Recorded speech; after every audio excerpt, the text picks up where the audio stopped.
Presented by That Time I Got Reincarnated in the Same World as an Anime Podcaster, this is Shonen Jumping the Gun. Mag Dump!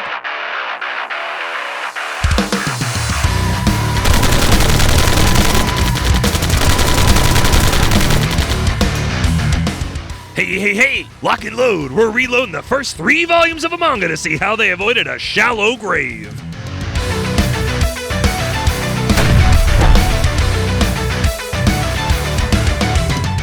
That's an awful lot of tanko bonds on this battlefield.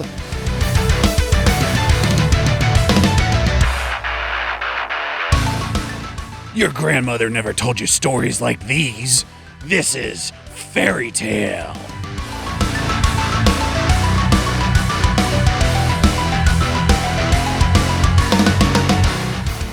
Howdy ho, neighborinos. And here we are in Mag Dump number 4? 4? That's a good question. Okay, so what did we do? I know, right out of the gate. Hi, I'm Moxidine here with Isekai Sensei Summer Brad. This is Mag Dump, where we read the first 3 volumes of a manga and then talk about them. And we've read Fairy Tale. Yes, no, the first one was... Did we do Naruto first? No.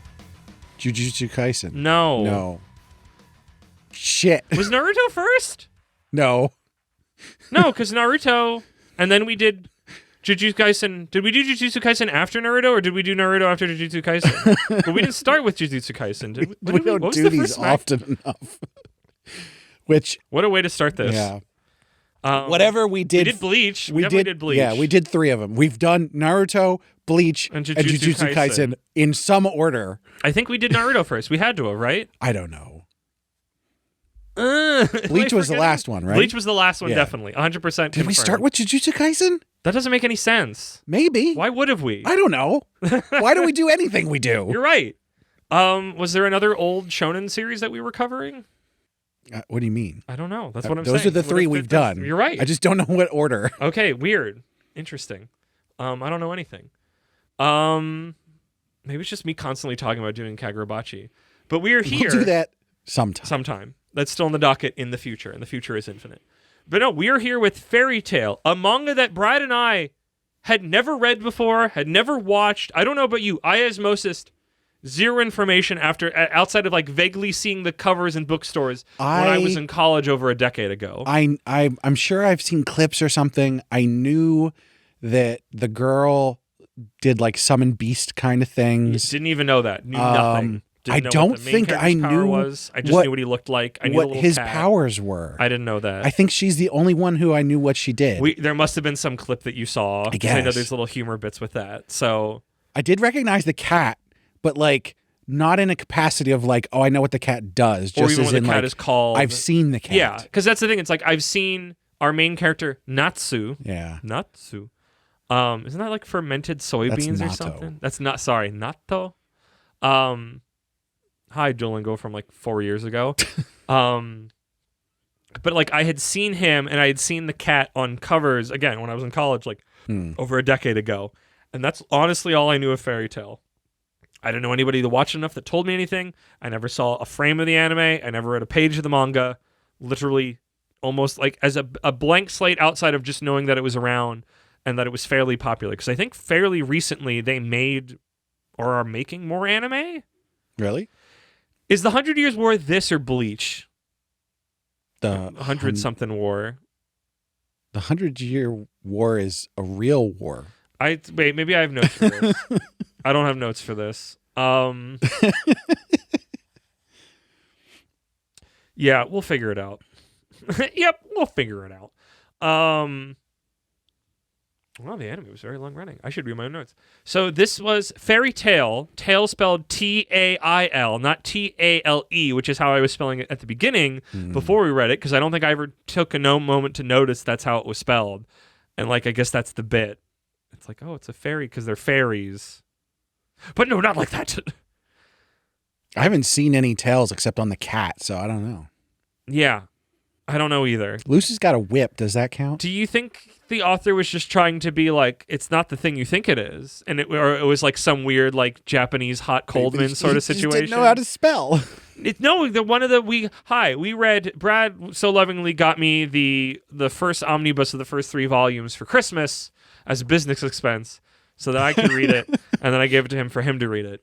But it had bonus stuff in it, and I swear in it there's a couple interviews with the author where he talks about the spelling of it, because I think somebody like emailed in or like sent a letter about the skipped question. all of that. Yeah, okay. I looked at it because you had mentioned it, and I was like, that's cool. I don't care. You didn't have time. Brad has read it infinitely more recently than me. I read it about a week ago. Not a week ago. I read it about a month ago now when I was on vacation on the boat. You're on a boat. That will have more context as soon as we finish the intro admin. That will kind of shape some of our conversation today. And then you read it over the past 3 days, each day reading an entire volume's worth of chapters. Worked. And you got here. You got here and you'd read it all.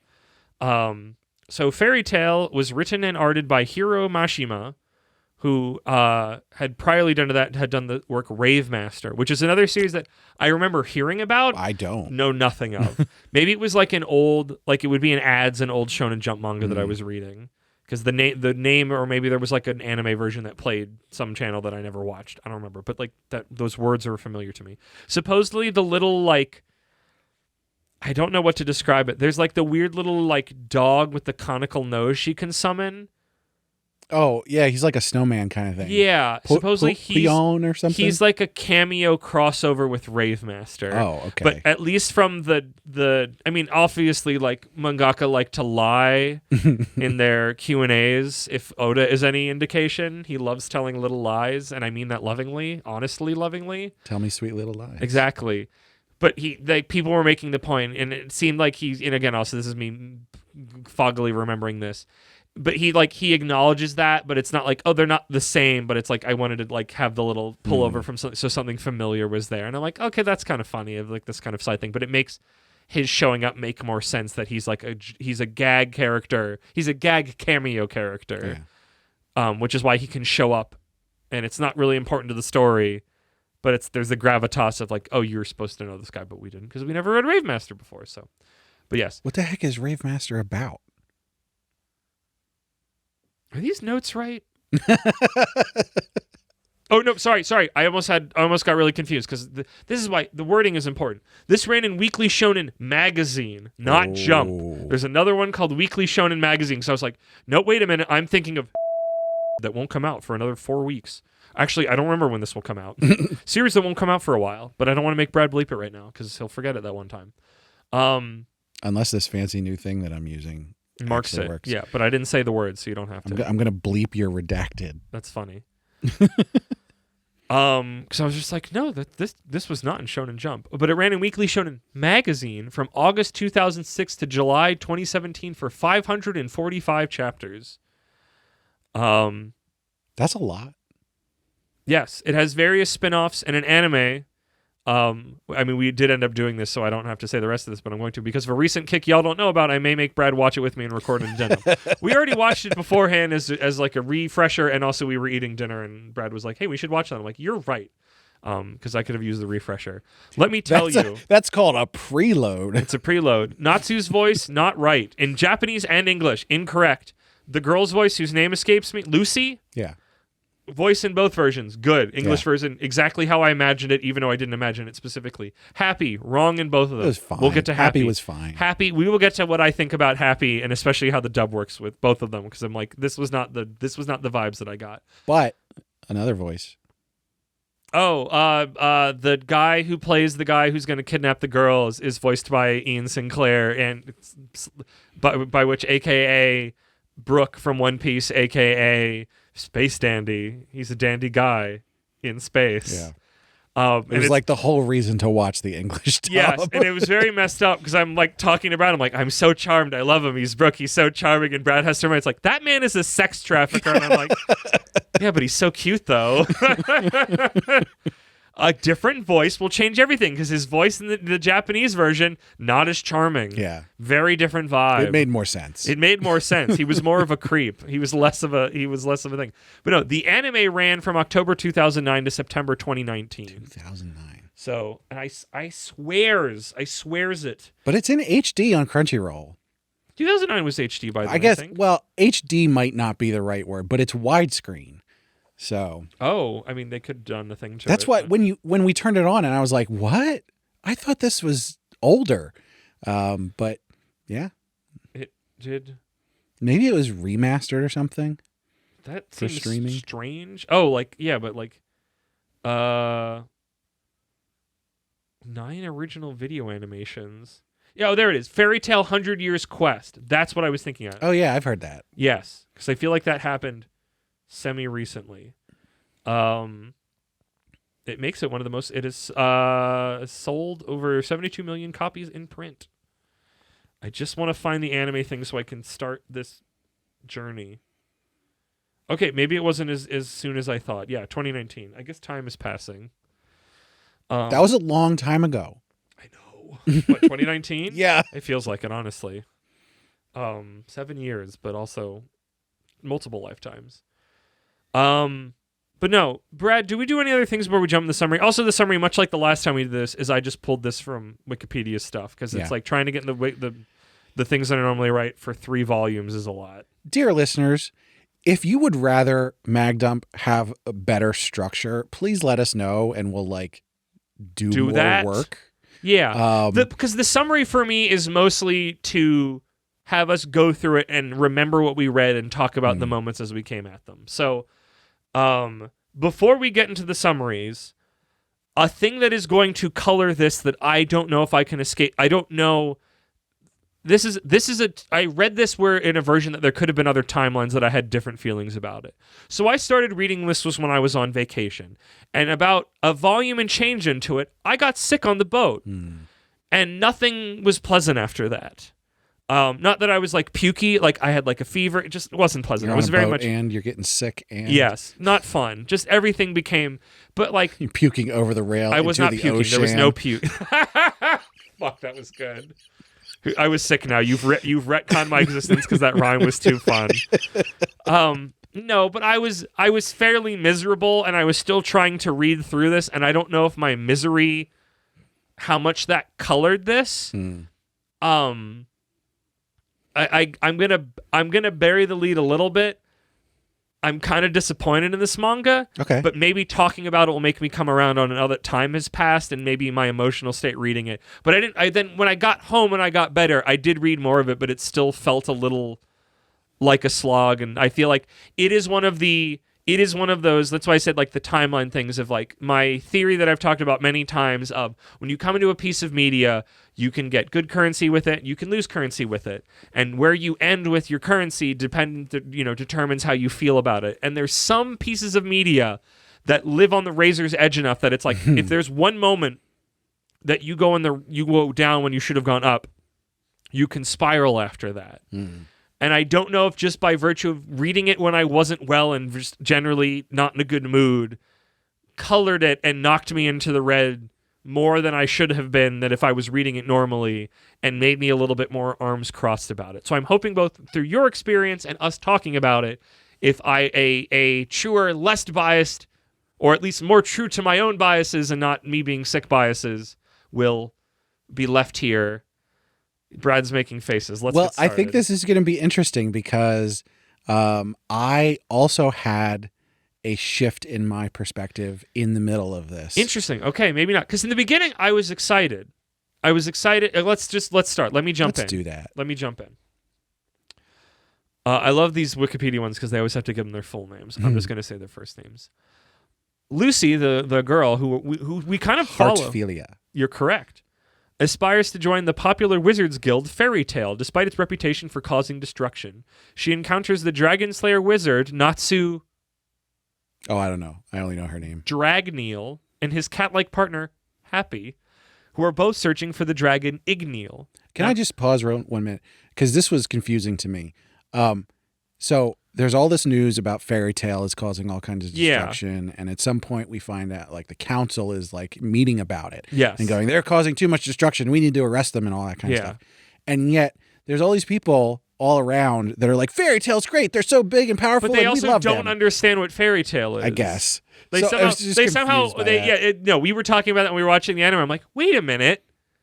How is everybody excited about this when they constantly show up in the news that they're destroying things? And how does nobody know who's in? How does Lucy? Hi, this is maybe some of later conversation happening now with these glasses looking back on it. How does Lucy, an actual mage who's been around enough to collect all of her summoning keys, not know about who's in Fairy Tail. Yeah. Because they're not mysterious. Clearly, they're going around blowing up buildings. But she does know some people in Fairy Tail 'Cause they're because in a she's reading magazine. that book with the secretary girl in a pinup in She's it. looking at pinups and telling everybody she's bi. I told you that earlier. The way you framed it, I thought you were talking about yourself. I know. No. I was confused. It was just really funny to me because it's like, this is only here so the author can draw pinup girls. But so I'm like, how would you make this work? Why is this storyline as a character? It's like, oh, it has to tell you Lucy's, like, because it's like, why is Lucy looking at these pinups going, wow, these pinups? And it's like, well, obviously she has to be bi because she was already crushing on Ian Sinclair earlier. Bicon. I don't know if I'd go that far. We need to read more of it to find out. What I've read, I wouldn't say so. Whatever. But no, Natsu is there looking for his adoptive dragon father Igneal. Later, Lucy is nearly tricked into slavery by a criminal impersonating the fairy tale wizard Salamander, but she is rescued by Natsu. Natsu is also in there because there is rumors of a dragon being there, a salamander being there, which is what they call dragons. Because that guy, But that the guy bad is, wizard, he's faking. is calling himself Salamander. Yes. But actually, Natsu is the Salamander wizard. Yes, who's in the area. But also, people talking about it made Natsu come to the area. Right. So there's like an irony there. But yeah, they go on And by the way, his adoptive parent is a literal dragon, and that's how he's able to use dragon fire, but we haven't gotten there yet. But no, she is taken to the boat even after breaking out of the charm spell. And she is then rescued by Natsu, who is revealed as the real salamander, and invites her into the guild. Natsu, Lucy, and Happy embark on a mission to save fellow member Macau Conbolt from a monster, after which the three form an official team together. Is that when they go into the like frozen tundra area? It's very funny they go on a boat, and I'm like, I was on a boat at the time. That was the first chapter. I'm trying to well, that was more than the first so chapter. It's really important because they really gloss over this. Natsu's weakness is motion sickness. Yes. He gets incredibly motion sick immediately. Yes, on any form of transportation. Including being carried. Yes, sometimes being carried, he gets sick. A trait that was kind of charming in the beginning and really fucking annoying later on. Yeah. Because it's constantly, hi, this is going to be interspersed. This is where you can talk me down in the future. You can't one-punch your man in your first couple of volumes. You can't instantly have to go, I have to get rid of our protagonist because he's too strong instantly in such an annoying, blunt way. Like, I know it's supposed to be funny, but it's mostly just like, ugh. I think that's a valid criticism. I do think a couple of the times it was done well to the point where like I thought it was funny. Yeah. Oh, yes, exactly. And it moved the story in the right way and everything. Yes. But I do think it was very, very overdone. It happened too many times, and when you're having this big story of like, I really need Natsu here, and it's like, let's cut back to him being on the train and sick while people are trying to talk to him, but he's too sick to think about it, and it's just like, ah. But then the whole thing about like, oh, he's not listening because he's sick also plays into the fact that he's a big dumb idiot. Yeah, he's a big shonen, whatever. He eats a big meal. Yeah. You know, he shoots and he eats fire, and this gives him strength, and then he can spit it out, and also he just has like dragon talon attacks, right? Am I remembering correctly? And as far as I can tell, it's not necessarily limited to fire, because at one point I'm pretty sure he swallows a bead of metal or something and spits it at the person. I believe you are correct. So I think it's just he can eat anything that's really, really hot. But yeah, he has my brain for eating powers are so right now colored by I very recently caught up on Ultimate Exorcist Kiyoshi, and there's a character. Oh my god, I didn't even. That's like the exact same thing. But I didn't read that until after reading Fairy Tail. Yeah, but his is so much more interesting. So there's the character when they start traveling into hell named Shishido, I believe, he has big sharp teeth like that. He's way cooler than Natsu, and he's punk as fuck. Yeah. And he will eat things, and then he's able to spit them back up. But one of the things he does is he eats a spicy burger, and he spits up fire later. But it's like, what a more interesting version of the power. Again, this is okay. Before we keep going, I'm going to state another thing that goes into this. So when I started reading this and I was in good spirits, my brain went, "Oh, this is not One Piece at home. This is store brand One Piece, which is I like store brand stuff. I buy store brand stuff all the time." This isn't the premium brand. This is store brand. And as I kept reading, it slowly shifted to This is One Piece at home. This is Temu One Piece. No, see, and I don't think it's that bad, so I wanted you to help me dial it in. I think a better comparison is this is Burger King One Piece. Like, yes, it's definitely not as good, but it's very similar, and it is a thing that some people like more for some reason. Yes. Did your brain ping One Piece on this? A little bit. I've always even from I don't know how much of it is back then I had it connected to One Piece, and I don't know if it was just the art style that made me think of that, because like I said, I had no concept what the story is and anything. I literally just had front covers. Yeah. I would say Natsu is very Luffy coded in a lot of ways. Not 100%. No. But there's a lot of similarities there, and like the overall the comedy of it is very similar, and yes, but not as good. Definitely the art style. There's a lot of similarities. Okay, yeah. There's a lot of stuff. I definitely. So in a agree weird there. like aura vibes, I don't want to say stink about it, aroma about it. It does feel like One Piece, but structurally, I don't remember. Did you ever read any Black Clover? No. This is That's going to be another one. Structurally very. Probably, I read a lot of it. I guess I'd reread it just to get you to read it in a way and have I think because there's a discussion about it. And I'm sure there's other manga like this that I just haven't found them yet. And as we'll get to it, is like Black Clover is hey, there's a bunch of these guilds of fighter wizard people around. I mean, that's fucking every fantasy series. No. But it's specifically that here is the guild. You meet all the weirdos, and then every arc is, hey, this set of weirdos with the protagonist went off and did a mission while somebody else was doing something else. And it's the idea that and I love it as a storytelling mechanic for something like this, because it just means, hey, now you get to meet this person. We go on this quest, or like, oh, this group of people, and what their dynamic is while we're going to do this thing. I don't think we're going to meet a whole lot of other people in the guild. But we did meet a lot of them. We met a lot of them, but like it seems like there's just going to be this core group that sticks together. I don't know, but like I said, that's what made me think of Black Clover, because you meet a lot of them, but then you actually get to know them as they go out on quests with the main character whose name I don't remember right now. But I remembered liking that. I like that mechanically because it gives you a lot of space to go, hey, I love having a home base. Home base rules, love a home base. And it gives you it gives you a space to reset, and it lets you go, hey, now we're going to go do this. It gives you the mechanic to be able to do this thing, and that you could have a different set of people. So it's like, we've had enough of this guy.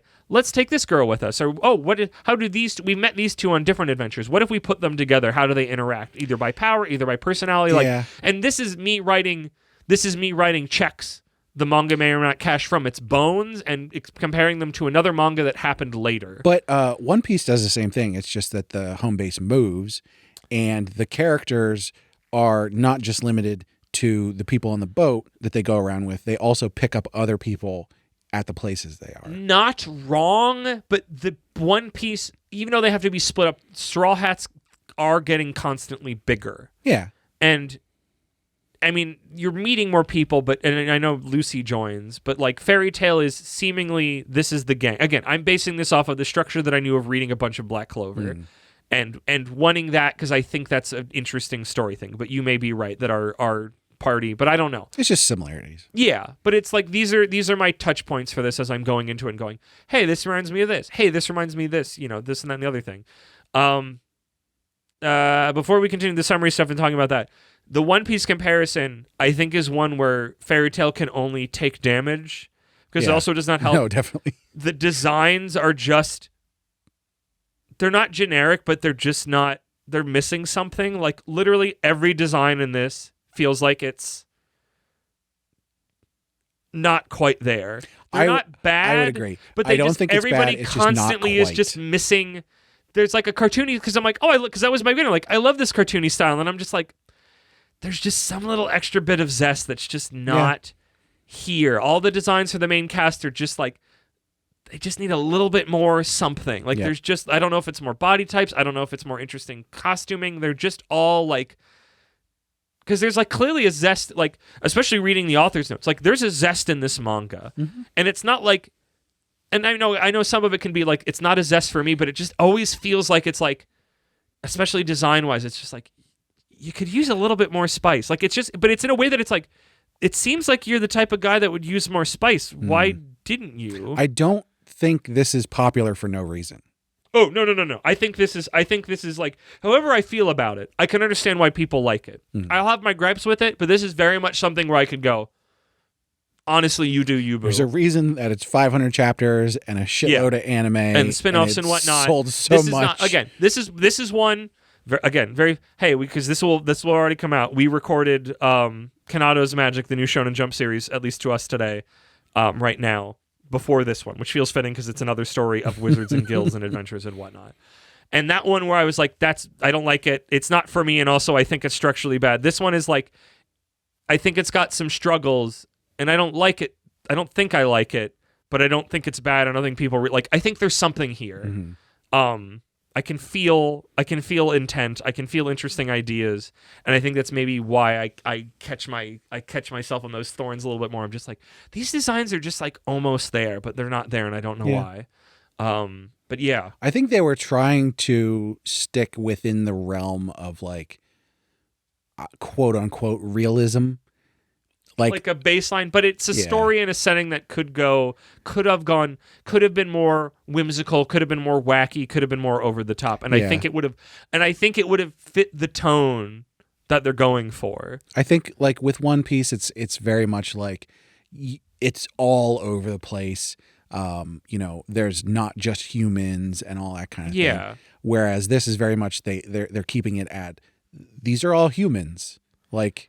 But maybe some of my thing is also I wish some of them looked cooler. Yeah. Because, like, nobody looks, like, cool. Right? I'm trying to think. The Sasuke is frustratingly not cool. Yeah, I don't think there's really...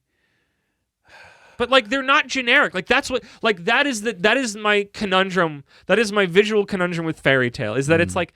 It has a personality. It has a look to it. But it also somehow feels like... It's not sauceless. It's just the sauce is... And it's not even the sauce is wrong. It's just not... It's not spicy enough. It doesn't have enough... It doesn't have enough roasted garlic in it or something. It's I don't know what it is. thinner sauce than you were expecting. There it is. In a series that seems like it would... Like, you're just... It's like, yeah... This feels like the vibe of this feels like more sauce. I don't know. It's not quite sticking to the pasta. It tastes good. It's in there. The flavor's there, but it's just like the way that you cook the pasta feels like there'd be more sauce, and the sauce would be sicker. There'd be more meat chunks in it, and there wasn't. It was very just like, that's like I want better for it, I guess.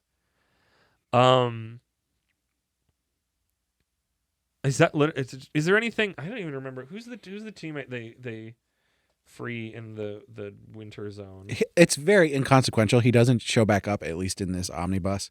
You're right. The inciting incident is that this adventurer's son comes to the guild and is like, "Where's my dad? He's been gone for too long." And everybody's like, "He'll be fine. He's an adventurer." But Natsu is like, "I'm gonna go save him. We should go check him out."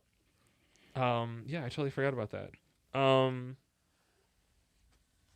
It's honestly, it's sort of just like a monster of the week kind of thing, just to roll you into it. I would agree with that.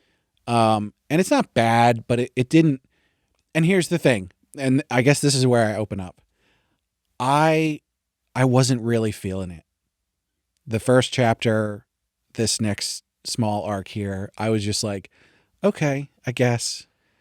I was not hooked at all. I was feeling it more, and I don't know how much of that was me being excited. I'm like, oh my gosh, I have this big, cartoony shonen adventure that's stretched out before me. I'm so excited to tuck into these 3 volumes. And I think I wrote a lot of checks that the manga wasn't interested in cashing, and I think that was my downfall a little bit. So, and also having a fever. After this part, so the basic gist is they get attacked by this monster. Lucy tries to defend herself by using another monster. There's some funny back and forth. Natsu comes in, saves her. We find out that the adventurer who was lost got taken over by some kind of thing, and he's the monster. Yeah. So they rescue him by punching the shit out of him. Yes, correct. And so they sort of wrap that up. They take him home. Everybody's happy. And at this point, I was just like, okay, I guess it's just a normal manga, right? Yeah. Yes. I feel like you being down on it is now making me shift a little, even though I shouldn't be. Let's keep going. We should keep going. So I feel like its first major arc is this one. Is Natsu, Lucy, and Happy accept a mission to destroy the book Daybreak, which their client, the son of its deceased author, blames for ruining his father's life. And I have to say, this was I was both happy about this, but also a little bit disappointed. They did not leer at Lucy until the beginning of this arc. Because they dress her like a maid. So like, no, they leer at Lucy beforehand. No, she was literally in the bath. Oh, yeah, you're right. Yeah. But there's other stuff. And then in a towel. No, but there's like the way they draw her, and then when she's looking at the pinup drawings of like their, because that pinup girl is the fairy tales. She's leering, but not fairy tales. Mary like Jo receptionist, Mary Jo or something, not Mary Jane, Mary something like. At that. any rate, this was the first time where I was like, oh, okay, right. Oh no, chapter 1 I already saw. The author likes to draw a pretty girl like this. Well, yeah, but I didn't think it was leering. But I will give it some credit. I don't think, short of like maybe a couple things they play off as jokes later, I don't think they did it again. At least in this omnibus. No, I don't think fairy tale's too bad. I think every so often it pops up because I think the author likes drawing to his taste, quote unquote, pretty girls. But so this book, Daybreak, yes, is owned by some Duke guy. Duke Everlew. Do you want me to finish the summary and then we get into the particulars, or do you want to kind of get in the middle of it? Go for it. Lucy learns from a secret message in the book that its author was forced by the corrupt Duke Everlew to write it for 3 years in solitary confinement before committing suicide. She persuades He didn't commit suicide in solitary confinement. Correct. He committed suicide later. After he finished it and everybody gave him shit, especially his son. Right. Mostly his son giving him shit. His son sucks. Sort of. She persuades their client to keep Daybreak, decoding it as a memoir dedicated to him by his father. Later, Natsu and his guildmate...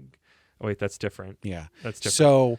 So that arc is like multiple chapters. Like it's the first like proper like arc thing doing, because the last one, them going to the mountains, is like a chapter. It's like almost there. It feels like, oh man, you were getting at something, and then I'm like, was I confused? Did I just not read this in solid enough setting? Because it just felt kind of complicated. It kind of felt bungly. At the beginning of this arc, but I could have been stupid. I was definitely like, okay, yep, we're gonna do this, and oh, okay, we're going in here, and oh, she's gonna be a maid, and then they started doing the fighting stuff, and I was like, okay, I think this fighting stuff is going pretty well. I'm following stuff, and this is interesting, and these guys think that they're gonna win, and then they don't because they get overpowered, but that was done in what I think is a pretty good way. And then it gets to the end where they bring the book back and they go, here's this book. You shouldn't destroy it. Here's why. And I went, oh, damn. I think I like this. I know. I think I got confused about what the book was. So what? Okay, so he is a great author. This Duke guy kidnaps him and forces him to write a book where he is the hero. About the Duke, where he is a hero. And everybody was like, this is your worst work. But it's not released publicly, is it? No. Everybody who did see it, which is very few people. Yeah. And we find out that he wrote it really bad on purpose because the Duke is a piece of shit. Yeah. But also it's somehow a secret decoded memoir. Yeah, he's also a wizard. Yeah. So he made the book in such a way that if you are any normal person, you read it and you read this awful story about this Duke being a hero. Yeah. But if you know what you're looking for, or if you're his son, things start to look different. Yeah. I think if it was one of those or the other, but it would have made more sense to me and not both, because I was under the understanding then before they get to the last part of like, oh, he wrote this like shit because A, he was just trying to hammer it out, and B, he wanted to make the Duke look bad, and the Duke's too stupid to know better, and like that's why this work is bad, because it's not me trying. Right. Because it felt like a commentary about people creating art and being forced under circumstances, to write this. This is clearly written by an author who's already been forced into work he probably had to write more than he wanted to, and starting a new one. Like, it felt like that, but then it was like, also there's the magic thing where you look at it and you get to see a message for you. Right. And here's the thing. So the emotional it felt like it could have been one or the other. The emotional core of this story really got me at the end. as well as, and I thought this was just like a stroke of brilliance, and I really need to know who to credit for this. The title of the book changes from Daybreak to Dear Kaba. The name of his son. Yeah. Yeah. Which is like, was that localized? Yeah. Was it not called Daybreak in the original Japanese? So they would have had to change it to the English letters on the book, or else they wouldn't Right. have sold that was the book that was Daybreak. So if the mangaka did that, brilliant. If the localizer did and that, the letterer did that, brilliant. Hell yeah. Either way, I was like, oh my God, that's great. Did I try to look up the letter and the localizer? Translation and adaptation, William Flanagan. Lettering, North Market Street Graphics. So not layout. Is that Natalie with an H? Nathalie? I know, that's what I said. That's what I'm going to say. And I'm like, Nathalie's not a name. Yeah, it is. Nathalie's a name? Yeah. Never heard. Nathalie Kent. Additional lettering and editing by Ben Applegate and Belinda Ungarath. Omnibus editing by Greg Moore. I haven't heard of any of those. I don't know people. those names. But good for them. Good for them. Glad you got paid, hopefully. But yeah, so it was at the end of this arc where I came around and I was like, I thought okay. that was an interesting idea. Like all the emotional and the book stuff was like, oh wow, this is like a bigger message. Like this feels very, and maybe just because it was like a different and a new one, but it like reminds me of like, oh, it's Naruto when we do the Great Naruto Bridge stuff at first, and it's like Naruto has to learn some stuff about like what this man is working on and the way in his interactions with his son and what it means that he's doing even though he's away. But it was like a little bit more complicated and messy parentheses positive, as in like life is messy, kind of gray, not like a mess messy. But I think it being both like he was locked up for 3 years writing this story. I don't like there's a tragedy that is both tragic and like maybe if you tweaked it I'd like it more. But again, this is also like I'm starting to become sick now, so my reading and I'm not going to say it's like a little bit super highbrow or anything. No, but it was interesting. Like it was like, oh, this is an interesting thing of what it means to like be a great writer in these other works and what your family feels are like this. But it's just like his son treating him like a piece of shit. And he's like, wouldn't you tell your son like I was fucking kidnapped or like I was forced to write this instead of just having your son insult you so much that you commit to it? Like there's a tragedy there. Yeah. But it's also kind of like, wouldn't you tell your son that you were like in prison when you had to write that? I have to assume that he didn't tell him then because he couldn't risk the Duke learning about that or his whole family would be in danger, which is why he had to do it in the first place. I guess. So I think this is, for me, this is where it went from being sort of like on the good side of mediocre and normal to like, oh, I think I see it. I think I can see where the quality of this really lies. Yes. But again, this is maybe my negative sunglasses on a little bit, because I did think that was interesting is that everything that's interesting in that arc has nothing to do with our main characters. Yeah, that's true. They just happen to be there while a much more compelling story is taking place that they are small units in. Yeah, it's interesting that you say that, because from the end of this on, I was on board with it, even though none of the chapters after this were anything like this. Correct. But it was like, I don't know, like again, I was very like tickled by this of like the whole thing of like the Duke and meeting him and his whole situation.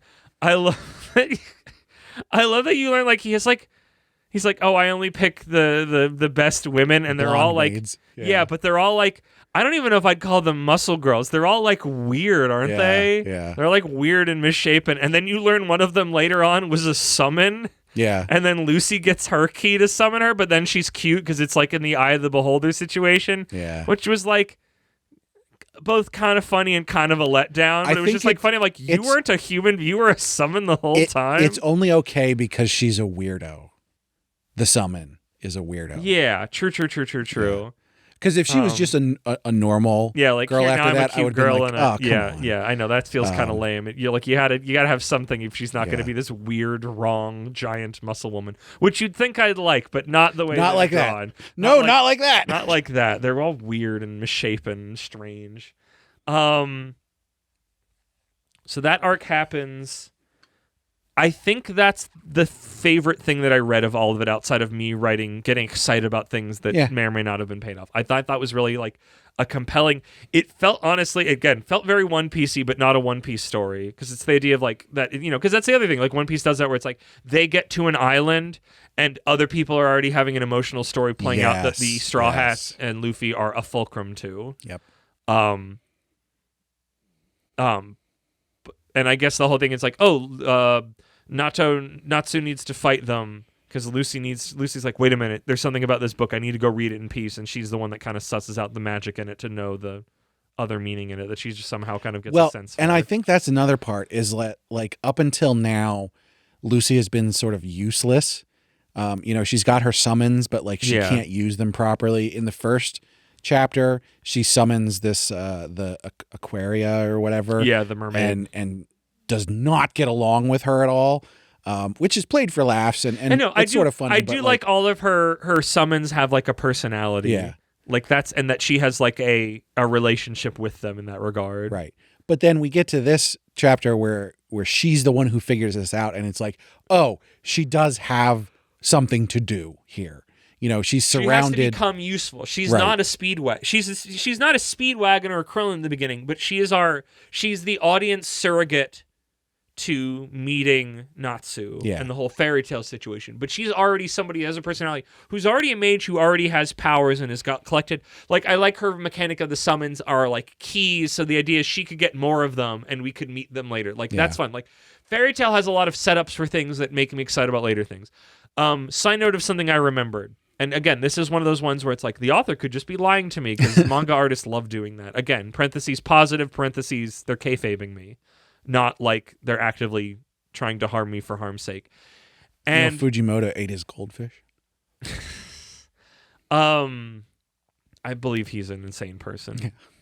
I don't have enough evidence to truly settle that, but I've seen the manga he writes. It was already dead. That doesn't change my opinion. I don't know if that makes it better or worse. But the author made a point of like, he doesn't really know. He doesn't have big plans. He's kind of just riffing. And I think I was already a little like, and then reading that I was a little bit more, like, oh, we're not building things. But also sometimes it doesn't matter about building, because I've talked about fucking Toriko about like sometimes you just have to play jazz and know when to call back to things. And even with 3 volumes, we didn't really call back to anything outside of like the story moving forward. There was never like, oh, I remember you from chapter 1 or whatever. Well, but I guess you need more time to pass before you start calling back like we'll that. Sort of get to this as we go through the summary, but there's no overarching thing going on here. The overarching thing is fairy tale and the magic guilds and then the black guilds. And but you're right. There isn't like a bigger problem on the horizon outside of their own destructive tendencies. Yes, but I was going to say that into their own optics. Right.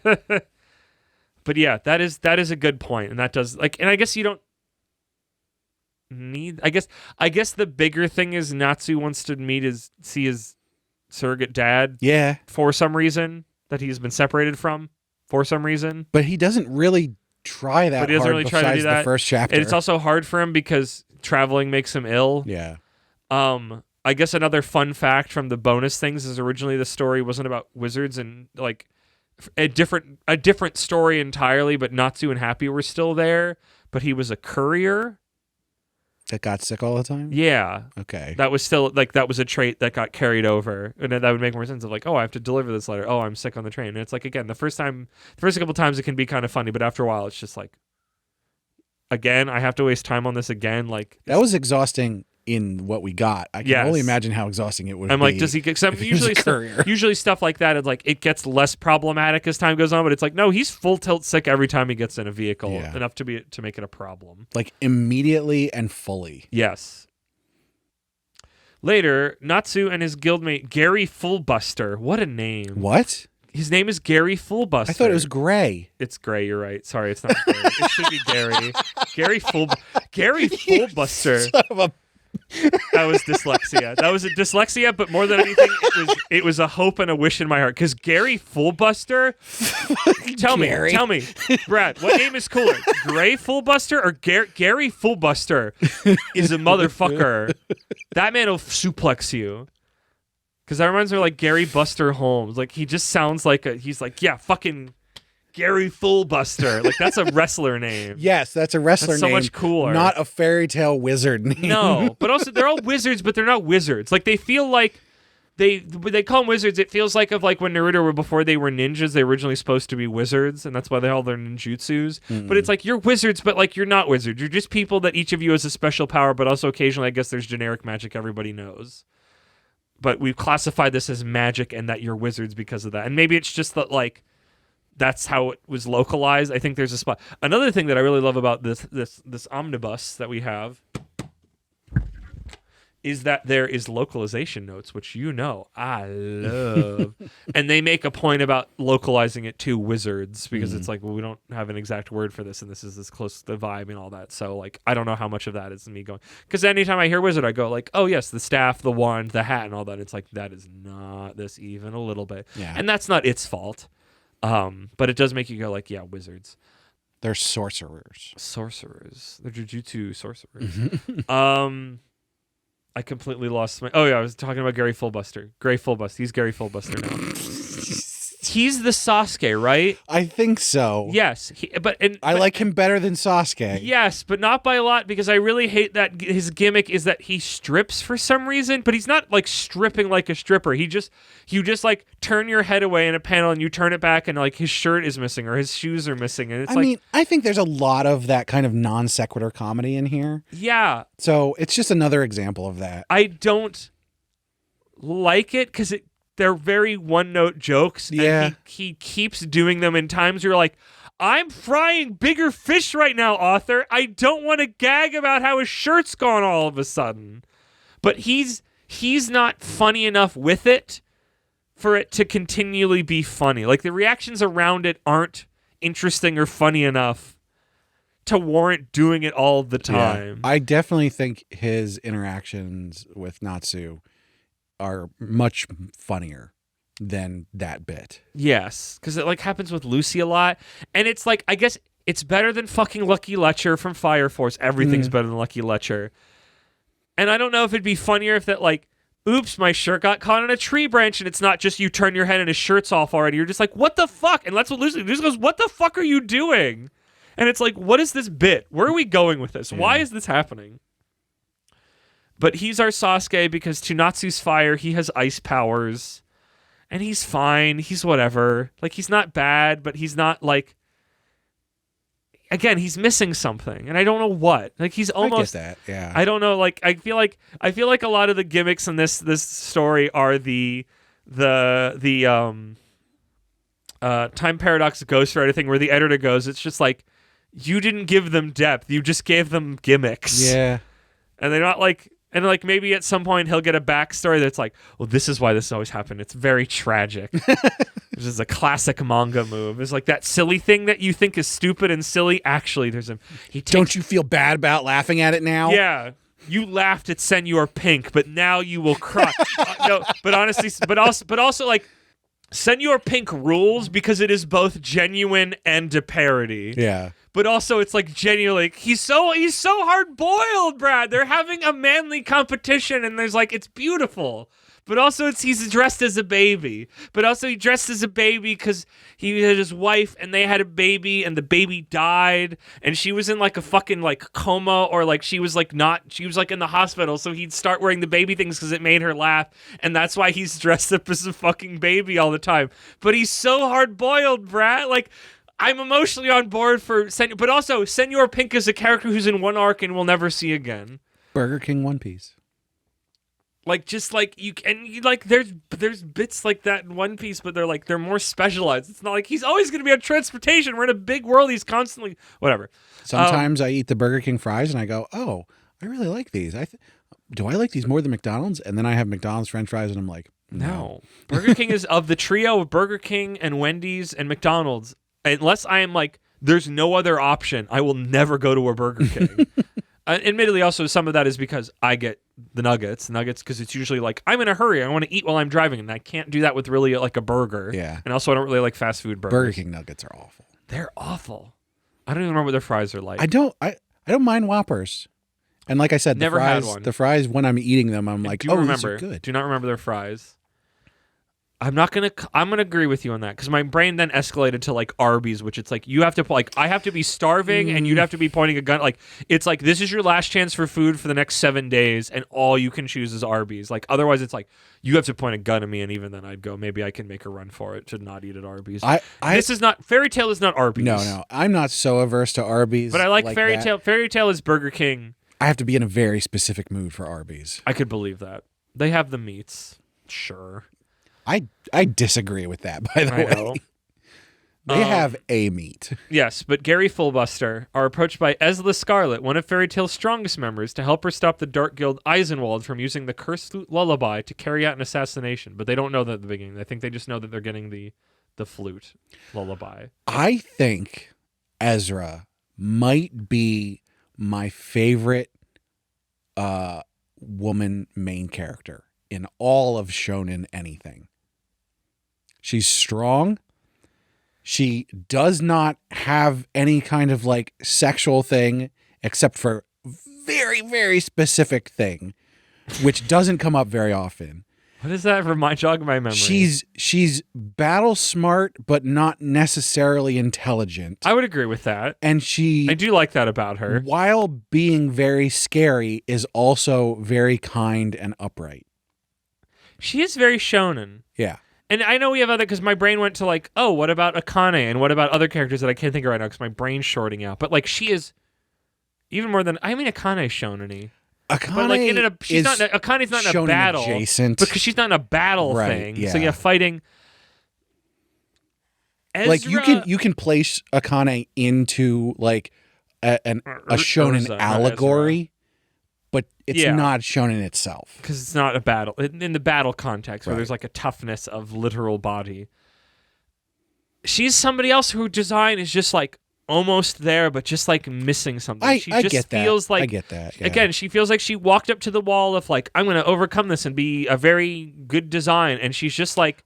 I think they did that on purpose. For everyone? So, no. Specifically Ezra. I think that was a deliberate choice to make so that when she does her armor transformation stuff, it can be like, oh my gosh, it can be such a big change, you know? Yes, but she could have been cool and become cooler. But that would have been hard. But I like, again, it just feels like the author is capable. That's why I'm just confused by it. Yeah. Like, I guess some of it is like, yeah, she's kind of a hard ass at times, and she's the one because Natsu and Gary Fullbuster, that's his name, are constantly at odds because they are fire and ice, and she's the one that gets them to play nice because she's going to literally kick their asses. Literally everyone is scared of her, which I think is a really fun characterization for that kind of character. Yes. Honestly, I think I'd like her more if she was cool. She looked cooler. Like, honestly, I like, because talking about it more and you gushing about it then is just like, you're right. I like these things. And I think it's like, I just wish she looked like cooler and more of a badass. And that's not like, if she was sexier, but it's just like, if all the designs were just like, that her armor was a little cooler, her hair was a little bit more different, like she's just... I think that's going to be the reoccurring theme here, which is, but what if a little more? But all of it is, what if a little bit more? Because it feels like the chef is good for it. Yeah. And he just doesn't. But it's not a choice. Why did you stop short? Yeah, why did every single time? You could have put another dash of like cayenne pepper in there or something. It just constantly feels like, because again, the vibe of this has a lot more energy to it, and I feel like if it looked cooler, it would be cooler. Yeah. I don't know. I will say, I think this is more. I want to be clear. I don't think you're wrong. But I also think this is more of a you problem. Yes. Because the very exaggerated nature of like One Piece and stuff like that. Yeah. Like that is your thing. But like Black Clover isn't that far, but I like the designs in Black Clover a lot more. Like the only reason I stopped reading Black Clover was that I mean, not generic, but it was like, it's doing the shonen things, and it's doing them very well. But I just reached a point where I'm like, I'm full of this right now. But I never thought it was like, I could never say it was bad, and I'm not going to say Fairy Tail is bad. We No, had not at all. No. we had an example recently reading redacted of a popular shonen series that we hadn't really taken in before. That when we read it and watched some of it, we were like, and admittedly that was only one chapter, but it was like we were both like, this is mid, and I would not call. I can't bring myself to say Fairy Tail is mid. No. So I sort of feel like you definitely need more. I need more in a way that feels like it should be here and it's not. Yeah. And I think that's why I'm giving it the benefit of the doubt a little bit and not like I don't want to dunk on it. I think that I'm in a very specific state right now of my opinion.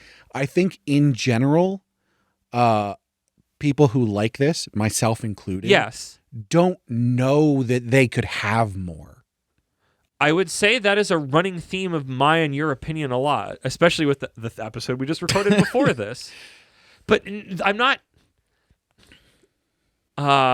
what is it? I'm not angry. I'm just disappointed. But Yeah. Disappointment's too strong of a word here. Yeah, I know what you mean. Because it's like... And I think some of this is born out of the hope of like, oh my gosh, look at this wacky big shonen adventure that I have hundreds of chapters to read. And being like... bummed out by, and again, I'm also struck with the timeline of what if I didn't read this while I was sick and kind of lost my momentum, like hardcore on it, and then when I got back, it was a little more pulling teeth for me, and I was more frustrated by things that if I was doing better, like sometimes there's like not every work is like, oh, you had a bad day and you read it and it was ruined, but there's some that are just teetering on the line enough that just like a puff of air from your life can tip you over from one side to the other, and that can cause compounding changes in either direction. I don't know if I experienced that, but I know what you mean. Because I have the one that many years ago, I don't remember if I already had it before, because I think I like learned it from somebody on a podcast. I don't remember what it was, but the thing I will always... I learned it from listening to you. Exactly. The thing that always crystallized it, many years ago, I was watching through all the Disney animated movies with a friend, and we had watched The Black Cauldron, which neither of us had ever seen or knew anything about. And very early on, you meet the like comedy animal sidekick Gurgi, who's this like fuzzy gray mutt goblin-y thing. And instantly, I was very charmed by him and loved him. And she hated his guts. And that dictated the way that we felt about the rest of the movie. Because the rest of Black Cauldron is like just teetering on the line between like, it's a cult classic. I wouldn't call it an amazing movie. I don't even know if I'd call it great. But like, I have a good time with it. Like, it's a weird thing. It's a weird relic of its time. It's got some interesting things in it. But it's one of those movies where it's like, if you trip on the wrong side early on, as if you don't like Gurgi, even if he's not omnipresent, everything you come up now, instead of being like, oh, here's $1 that I got from liking Gurgi, I will pass through that this old man is sometimes a little annoying and he's fine. More money was taken from her every new time something like that happened, and there was not enough money coming into it, and we split. And in very, very rare cases, because usually when you get into the red, it starts compounding. Because when you get into the red, your opinion is forfeit, and you start nitpicking everything. Yeah. And I am like, I can feel in my body, I am just barely on the line of that right now. I'm nitpicking a little bit, but I'm not in the full on, why this, why that, why that. But I can, like, as we saw earlier with like why are they feeling like this fairy tale? It's in the peripheries of my mental consciousness, but I don't think I'm fully there. But like, that's my point. Usually when you get into the red, you're toast. Your opinion is forfeit. You will nitpick a billion things. There's a conversation with you is no longer interesting. Sometimes it's other people. Sometimes it's me. But maybe there's some other ones, but there was one that is also fully in my brain forever and ever as an example of continuing that lineup. We would occasionally watch other anime movies because we were watching through chronologically. And we watched Antasia from, I was about to say Mel Brooks, not Mel Brooks. The guy that did Secret of Nim and American Tail. What's his name? I think he's Irish. Anastasia. Oh, okay. I was like, sorry. My what? brain, I is think this like a Fantasia I know, my brain sequel or said, something? My brain first said Fantasia, and I'm like, that's not it. No, Anastasia, the Russian princess. And I was like, I got like in a big deep pit watching the beginning, and somewhere in the middle, I turned the fuck around on it and ended with like, wow, I loved that movie. Because Rasputin is creepy as fuck. Yes, but it was more than that, because it was like I didn't like some of the characters, like our like main prince and her, and then I turned around somehow, just like a complete 180 while I was in the red, and I'm like, I didn't know that was possible, and it gave me hope and stuff. So I'm like, that's why I'm like, I want to see the timeline where I didn't read this while I was sick and lost momentum on it, because I feel like this is a series that momentum is very helpful for, which you had a lot of because you had to read it over the course of 3 days. I didn't have to. No, you put yourself in a situation that you did. But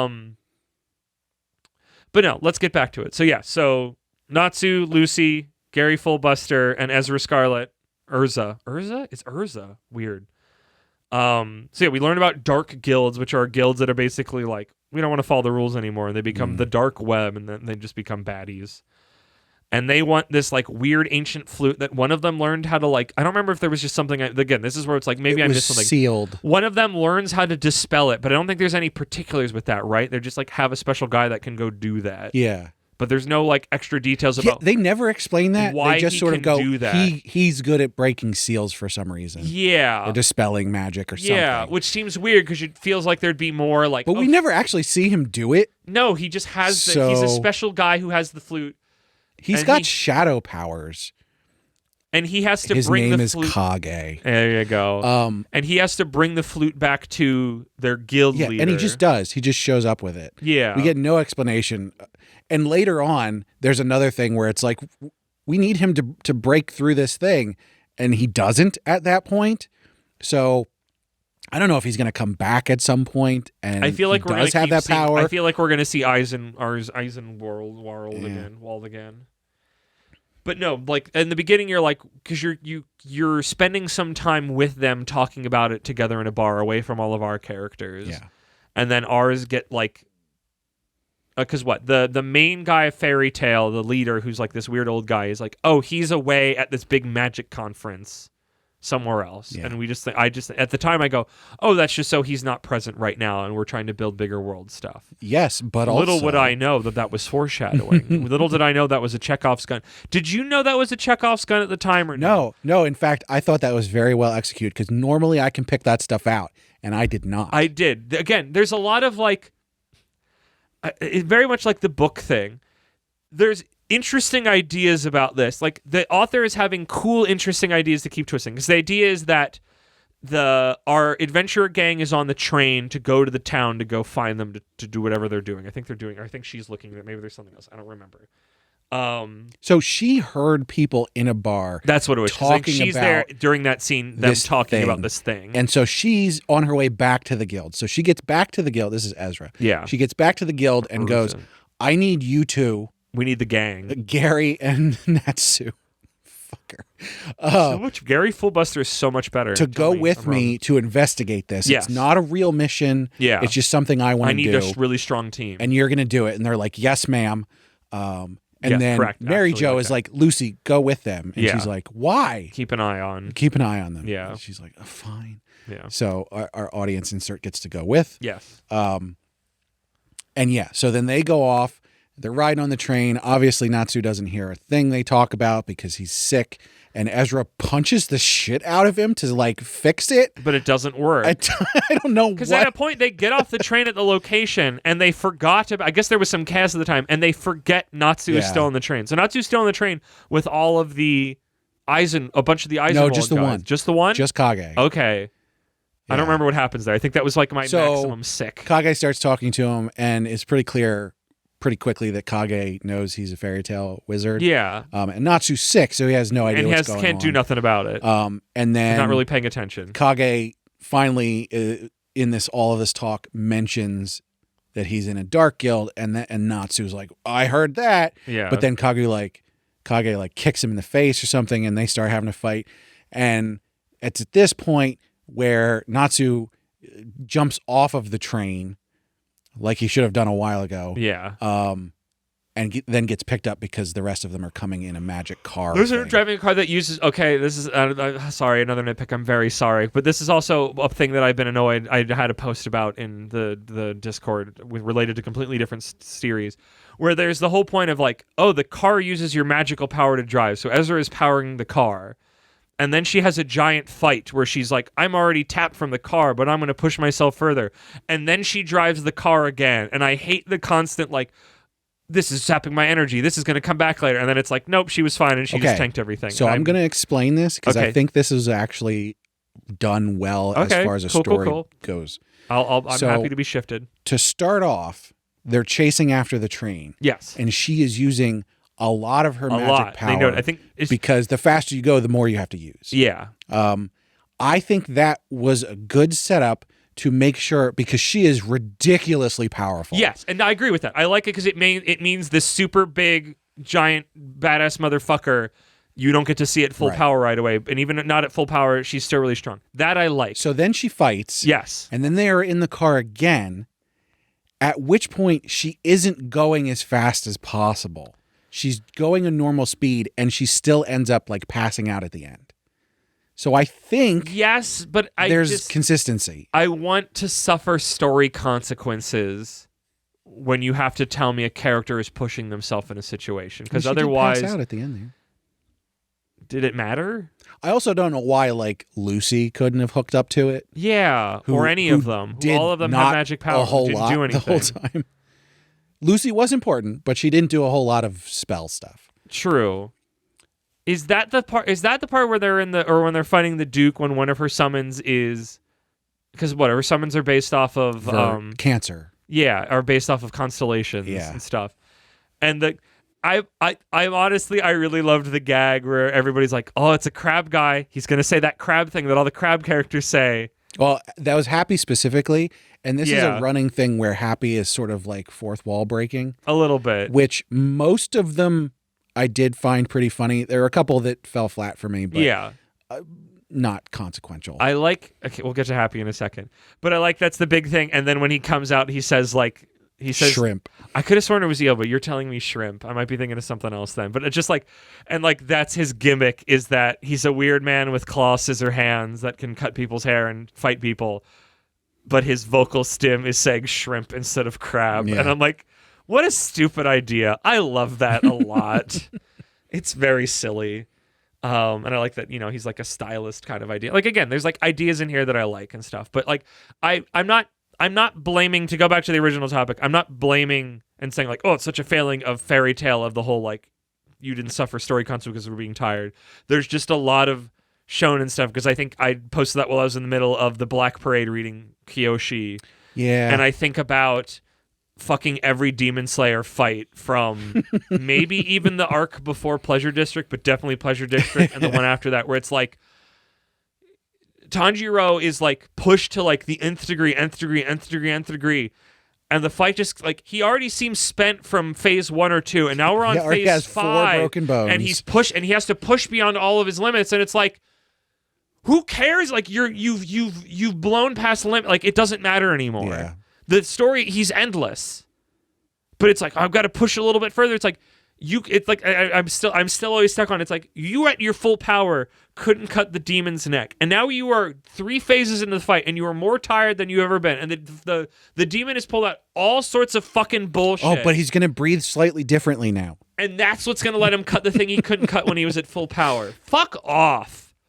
I don't think I hate that's what's those. happening here. No, but it and I'm not. I'm saying this is a bigger frustration I was shown in, where it's like, if you're going to tell me there is stakes of, oh, this is tiring someone, and like I said, if it was just setting up she's not at full power, so when she fights everybody, she still kicks everybody's ass, but you have space that can escalate into that. I like that's fine if that was the point of it, but the fact that she goes back in there and is still driving, at least to my understanding, fine. But you're telling me she was a little slower. And I know she passes out then, but it's when the adventure's over, so it's like you don't have to emotionally feel a thing. I am going to give you a pass on this. Yeah, Given the situation that you were reading. this is not a nitpick of Fairy Tale. This is a bigger. I don't think that's a failing of Fairy Tale. That is a bigger thing that's on my mind in Shonen stuff, and this is one thing. But I don't think in this story it is not as bad as the Black Parade. It is not as bad as Demon Slayer. It's not as bad at all. But the passing out is later. Yes. So first, yes, they catch up. They get to the next train station. yes, Right. So Kage has escaped to the next train station. Yes, They follow where the rest along. of his gang is. When they show up to the train station, all of this Eisenwald Eisenwald. gang is waiting for them, led by this assassin guy who uses like wind powers or something like that. I thought he had a decent design for a villain. It wasn't anything like super special, but he had some nice angular curvature he was weird. stuff to him. He was a weird looking fellow. And at this point, he does the villain monologue thing, and he's like, I'm going to use this speaker system to use this Mongolian death whistle to kill tons and tons of people that are crowded around this station. So yeah, that's what I like the idea. There's the original, because you're like, what are they going to do this? Because you think it's just going to put people to sleep, and then it's like the sleep is death, and then it's like, oh, you're taking over the train station, so you can use the PA system to kill a bunch of people at once because you're fucking angry at the world or whatever. Yeah, and that is already like, wow, that's a problem. I mean, already was a problem, but it's like, that is a compelling setup of why we need to solve this, and also why they were on the trains and took over the train station. Because you don't know why. You know they're taking it over, but you don't know why. Very, very die-hardy in that way. It's like, why are they taking over this building? Yeah. And like sussing that out is interesting. So, the big bad guy is like, peace out, and he breaks through a window. And he's like, I'm gonna go do this. And Ezra is like, okay, Natsu, Gary, you go after him. I'm going to take care of these guys. Lucy, you look for Kage. No, wait. Who was she going after? I don't remember. She was looking for somebody. I forget who. And it's at this point that we find out what Ezra's actual power is, besides just being super powerful. She has this ability called re-equip, where she like summons swords. So she starts fighting these guys, and she like summons a sword out of nowhere. And one of the guys goes, she's got a sword. And the other guy goes, you idiot. We've all got swords. Brian, I'm so excited you got to do that. I don't remember if I... Oh, yeah. No, I think I said that when I was reading it. I have the page. I took a picture of it. Yeah, Lucy shouts out, she brought out her sword, her magic sword, and the bad guys go, that's no big deal, we've got magic swords all over our guild. And I think when I was reading this, because I was home at this time in my room, I shouted that. I smiled really big. Yeah, that's the page. I smiled really big and I shouted that, we all have swords. And I'm like, oh man, I'm glad you remembered to talk about that, because that was weeks ago for me and I wouldn't have remembered. What they weren't counting on was the fact that she doesn't just have a sword. She also has a spear and an axe and a halberd and whatever. Like, she can literally just summon a new weapon to, switch things up in the middle of an attack. Yes. Which I think is cool. I feel like there was a Final Fantasy protagonist that had that power in like there 15 is. Or something. And I'm only vaguely remembering that from when he guessed it in Tekken, whoever it was. In, what is it? Fate? Whatever the thing is where they like summon heroes from the past. Fate Grand Order or something. Sure. The most powerful guy that you can summon in there is crap. What's his name? It's Enkidu and oh shoot, Gilgamesh. Yes. You can summon Gilgamesh, and he's like in gold armor. Yeah. And his power is infinite swords. He shoots power. infinite swords at you. It's pretty cool. And it's similar to that. She can just keep summoning swords Weapons and changing things stuff up. like that. Yeah. So I thought, it's different from Gilgamesh, but it's a nice power to have for someone who's like super powerful. It's nice to see a woman with martial powers. Yeah. I mean, that's nice, I will say. On top of that, and I think this is a little bit later that she whips this out, the armor that she's wearing. Yes. She can change that as well to give herself like different stat boosts. So she changes to one and like she's faster, and then she changes to another one armored that gives up her or like a really super powered single attack and stuff like that. So indeed, goes along with like, I think she's my favorite woman shonen battler protagonist thing. Interesting. Interesting. So I feel like I have to have a counterpoint to that, and I just don't think I do. And I think that just speaks to the dearth of female shonen, like, because I still don't know a female shonen battler, at the very least in Jump, let alone at all. I'm sure one exists somewhere. Yeah. This is very unrelated. This is very, very tangentially related with that whole like women in this. The random thought hit me, and somebody had one answer that did satisfy it then, but there was none of the good ones. Was there ever a female mascot platformer? Oh, I guess Coco doesn't count. Coco? Coco Bandicoot. No, she doesn't count. I mean, you do get to play as her. She's a mirror. You get to play as Amy. It doesn't count. Yeah, you get to play as Princess Peach. This is the one. It's here is the one on the front of the box from moment 1. Yeah. I mean, Samus. Somebody said that, and I was like, that's not a mascot platformer. Yeah. I mean, I sort of feel like it is, but I also would say it doesn't count. Metroid is not a mascot find platformer. Out that that's a woman until the end. But also, again, you do not put Metroid is not in the, or Samus is not in the lineup of like Mario and Sonic and Bubsy and Gex and Vex and I get what you're saying. And Punky Skunky and I would say it's on the line. Other ones that my brain is blanking on right now. Because there was a bunch of them back in the day. Kazooie's a female. That was my getting closer, but it's like Banjo's there, but it's like that was the close. There was one that I got, but like it is interesting that like I think some people have done it in the indie space now. Because like there's that like yo-yo game that is very that, and I guess Celeste. Does that count? It's not that's just like a regular platformer.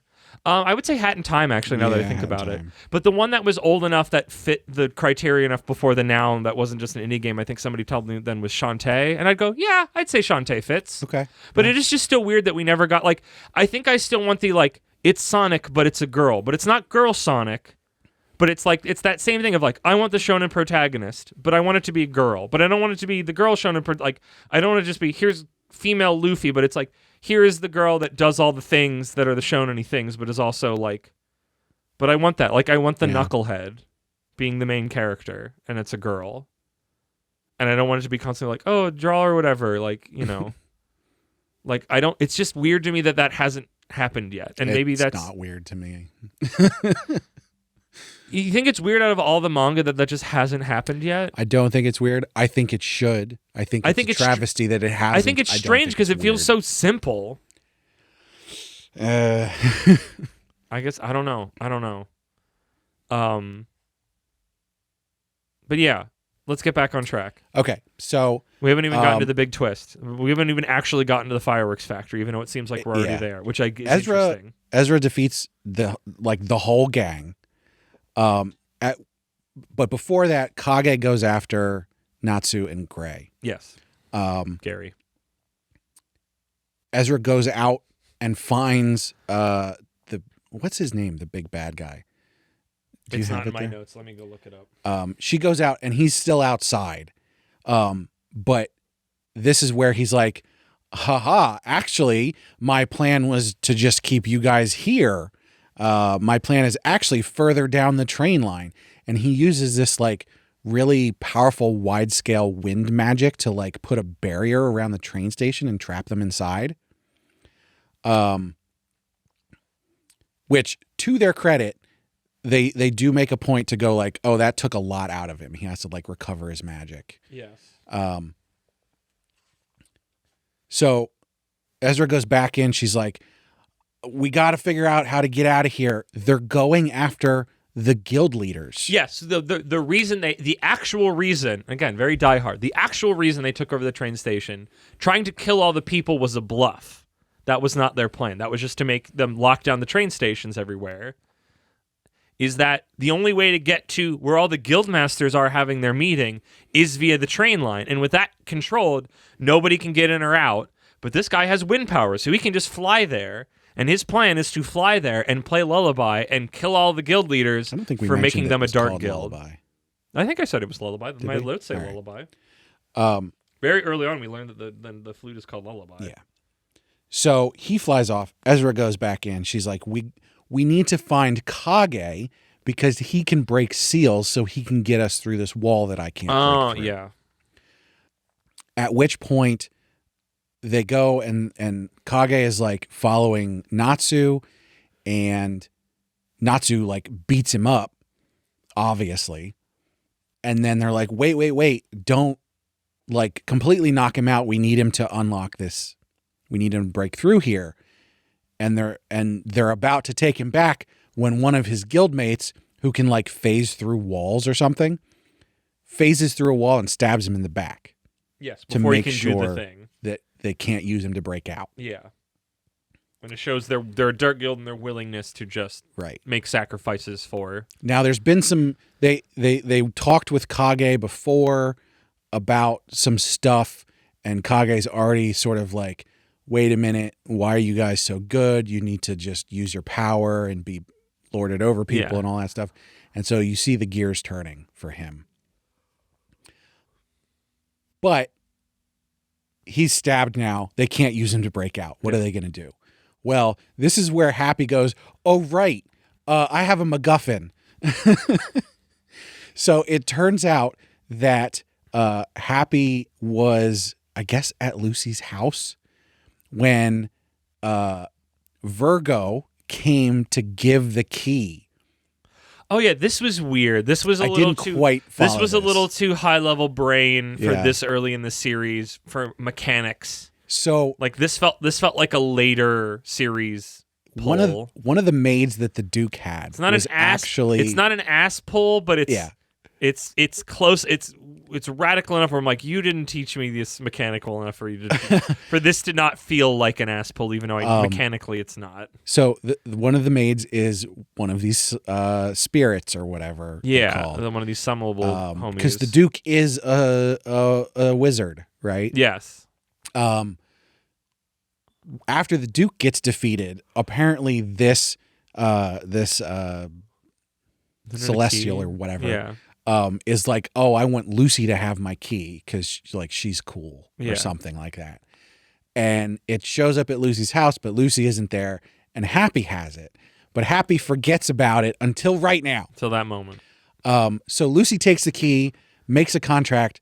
Virgo shows up. She's now small and skinny, right? Which we mentioned Yes, earlier. Correct. The giant but weird maid shaped person is now a regular cute maid. she's into BDSM, so it's fine.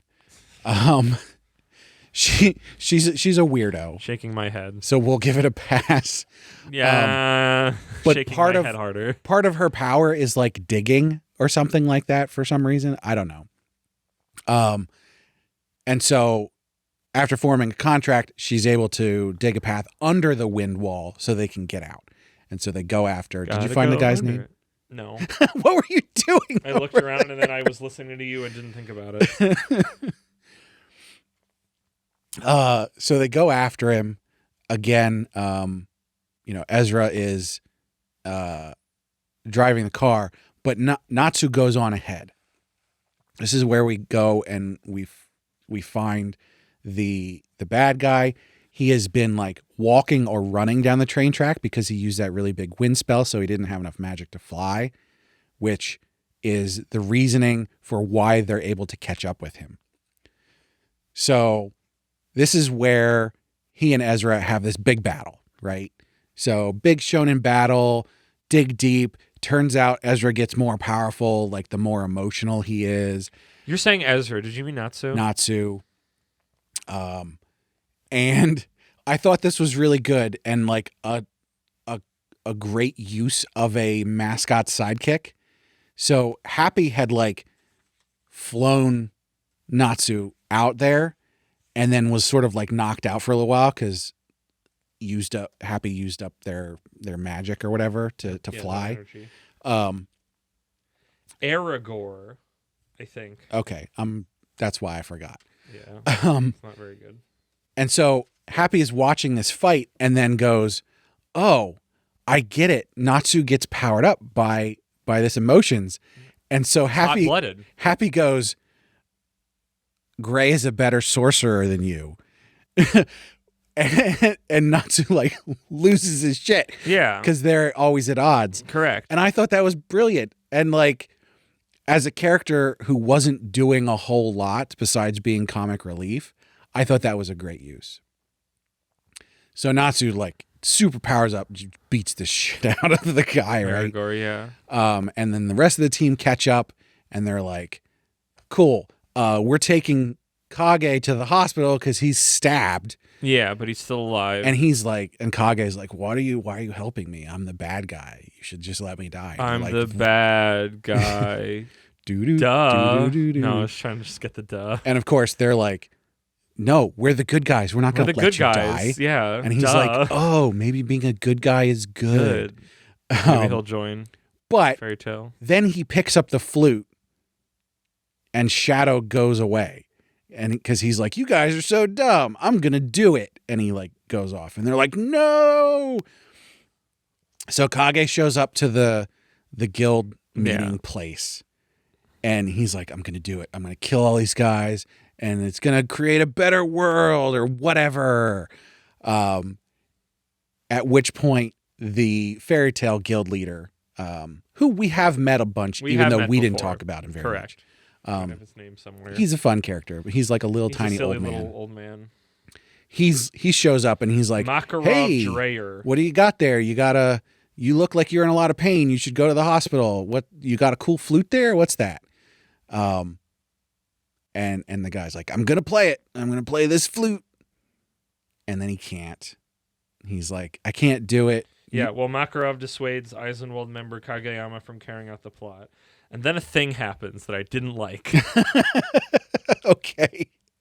Because I thought this was already a giant battle adventure and we had multiple twists and turns and I was very content to go. And we're here at the end of this and we can stop. But that doesn't happen. Yeah, but Fairy Tale hasn't destroyed a massive thing yet. They haven't destroyed all the train lines on these fights? I don't think they did, though. I guess. I mean, Natsu did break down a couple walls, but that wasn't very much. Yeah. So I guess the idea is that more destruction needs to occur. Yeah. Okay. So basically what happens is I guess I don't like this because it feels like what happened already feels very like satisfying as an end. And then it's like, here's the stretch on your tippy toes moment. And it's like, well, I'm tired. I don't want to stretch on my tippy toes. I think this was more just sort of like a rug pull. Because it was like, oh, we're gonna escalate this more. Yeah, that's what I was saying. It feels like an escalation at a point where I'm like, no, you escalate. Like the whole thing of like figuring out what their deal is, and then them taking over the train station, and then going, that wasn't my real actual end game. My end game was trying to kill all of them. We wanted to kill, like that was interesting and fascinating. Like, and I don't think I didn't need another thing. Well, and I want to contextualize this because it at the start of it. You go, oh my God, they're escalating again. So I get your feeling. Yeah. But then like it ends right away and it's like, oh, it was a joke. I guess. So basically the flute is sentient. Yes, there's a spirit inside it that is awakened. Because it's not playing. It's like, oh, it's what the fuck? It's Ichi the Witch living magic. And it's just this big monster thing that's like, I'm going to kill everybody because that's what I do. I'm going to suck up your souls. I bust out of the flute. And then the three, Natsu, Gary, and Ezra just kick its ass. Just beat them up, even though they're all tired from their fights. Yeah. Mm-hmm. And so everybody goes, oh, they saved the day. But then it fell on top of the house. And everybody's like, oh, our fancy house that we used to meet in. Yeah. I can't believe you, Fairy Tale. Dang it, Fairy Tale. We were already here talking about you guys, and here you are making a bigger ass of everything. Yeah. And that pretty much wrapped it up. Yes. Conversation point of thing I remembered reading through it because it's the kind of thing that you forget with time. There's a lot of humor in the middle of things, and sometimes the tone is not at a time when we should be silly in the way we're being silly. Not to say that you can't have, like, it's important to have levity in moments, but the type of levity you have is important. In paging through and finding things, there's a part where they're like let me get the exact thing, but there's like a part where they're driving, and like randomly from things happening, like Lucy is like, fuck, where is it? I guess, like, is Kage with them? And it's like the car bumps and like Lucy's butt ends up in his face. And it's like, why are you doing this right now? Like a bunch of people are about, like, the terrorists are about to fucking kill everybody. Yeah. Now is not the time for tee-hee sexy joke that nobody likes. Like, what are we... There's just points where, like, the wackiness feels very just like, we're being wacky, and it doesn't feel like... Because it's like I said, like, there's ways to do comedy and levity in moments that feels that it fits in the scene without kind of... Like, it takes the release valve a little bit of the pressure, but it doesn't, like... completely ruins maybe too hard of a turn and that's for this. That's but like the thing. It like messes with moments of like we're having a big energy climactic and now we're still having goofy hijinks that are of the same flavor at any other time. So and it like messes with tone and intensity. That one definitely that one's extra bad. But there was other bits. I don't have any because I definitely remember there were a couple that didn't hit with me. But I think for the most part, none of them were that bad, and I think a lot of them were actually good. And that was one of very few that actually was like, oh, this is taking me out of it. So I don't remember them. That one I think was the worst one, but there's like a couple times where it's like, we're having a really intense moment. Don't do a joke like this right now. Most of the bad ones was centered around Natsu's motion sickness. Yes. Just, I don't know. Sometimes just, again, it's like moments of repartee that like the camera focuses on too much. And it's like, I'm not against comedy in those moments to lighten things up. Like I freaking rewatched through Infinity Train with a friend, and like that is a show that really expertly balances like heavy, harder, darker topics with like moments of levity and jokes, and understands how to weave them. And this one, it just feels like, and honestly, not to point fingers, maybe it's on the localizer, I don't know, but it's just one where it feels like its balancing of tone was messier than I would have liked. Yeah. And I guess that kind of leads me into my bigger thing that I'm gonna have in my brain and half figure out as I'm talking about it with Fairy Tail, is that like, I feel like the thing that was always the most interesting to me to Fairy Tail is things that didn't have to do with the main character, and that's the way they twist things. It was the whole book story with the author and his son and the Duke, and with the train thing, it was like the increasing thing of why do they have the train? Oh, the lullaby kills everybody. Oh, they're going to take over the train station to put it over the loudspeakers to kill everybody as revenge. It's like, oh no, wait a minute, that was just like the double cross. Like that was really cool and interesting, but it also has nothing to do with Natsu or what he's doing. Yeah. And Natsu remains like not that interesting or cool of a shonen protagonist. Yeah, it's definitely more like, here are some interesting stories, and our main character is in those stories. All of our characters are in those stories. Yeah. Nobody really stands out as like, yes. And I don't know if it's design, I don't know if it's just the way things are shown or whatnot. And again, nothing is like bad, right, but it just constantly feels like, again, it's messy at moments, and it's missing something. It's missing that extra gear that it feels like this is a guy who already wrote a whole story. Like it seems like he should be able to, like, I'm very curious to go look at Rave Master now. Yeah. I think that if this had just been the first volume and it was like, oh, we're just doing some stuff so you get the vibe, and then we get into like a longer running, like there's an overarching goal or something that's going on. But it definitely, like, we got through 3 volumes and we were still just doing some stuff. It's very seat of the pants, and that's not, you can do a lot of just doing stuff if you know how to make it feel like things are more moving in the background in a way that actually feels like it matters, and not just you going, sleight of hand. And I'm pretty sure but at the end of this, the next volume is just going to keep doing stuff, because at the very end, somebody shows up from the council, is like, we're here to arrest Ezra. And it's just like, okay, that's just more stuff. You're just going to keep doing stuff. Why don't, if I like Toriko, because Toriko is a bunch of shonen stuff, and Fairy Tail is very specifically a bunch of shonen stuff. Is it just that I like Toriko because I think Toriko is cooler? Maybe. And I do want to be clear here. Like, I don't think this is bad. No. I think I'm just figuring out, like, it's not cohesive. I should like it more, and I want it to be better, and I think it should be better, but it's not bad. And it's like, again, I feel like having Kanacho's Magic nearby, which to you guys will probably be a week or two, but for me it was Wednesday, and by that I mean an hour ago or more, probably more than that at this point. But like, that one I don't like, and I think it's generic bad. It's like, but like this one is like, Fairy Tail is full of fingerprints, it's full of personality, it's got its ideas, and it just, I think I got my hopes up too much, and I think I thought more of it than what it is, and maybe it picks up more in the future. I have no idea. So, but it just constantly feels like it can't get out of, like, it can't quite hit 4th gear, and maybe it just doesn't. I mean, I'm sure it has one later, but it's not like this doesn't feel like a Hunter x Hunter situation where it's like, opening Hunter x Hunter is pretty good, but oh man, fuck that Chimera Errant arc though. But this one just feels like, I mean, it's kind of cool. Like, it feels like one where I'd put the English dub on another monitor while I was doing something. I think it's really funny because I'm thinking that the way that I went through this got me to a better place on this because I Yes, I would started agree off with that statement. I'm down in and a I different went, way than I said it last episode that we recorded for Kanani's Magic. I am glad, genuinely truly from my heart, that you had a good time with it because I was sad that I had a bad time. Yeah. I had not a bad time. I'm sad that I had a not great time with it. But I think when I wanted it and I really thought I was going to at the start. I think going the other direction, starting up and then experiencing some lows, I think that brought you lower than it should. Yeah, I think the dual combo that got me was I went in, I got more excited than I should have, and I got sick in the middle of reading it. Literally. And Literally. Yes. And I think that's why, I think that's where a lot of my position comes with it, of just like, it feels like it should be more and it's not, and that disappoints me. But also, I don't think it's bad. I don't think it's wrong. I had my quibbles, but none of them are like, this is bad, right? Like, truly 100% bad writing.